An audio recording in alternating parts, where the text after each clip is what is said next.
Buenas tardes, soy Ernesto Checa, soy de Mislata, mi posición es centrocampista y provengo de la Unión Deportiva de Quart de Poblet.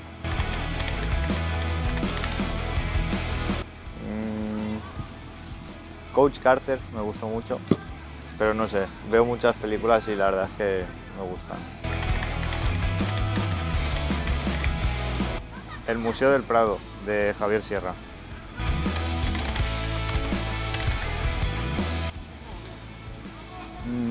Alcocebre, suelo veranear allí.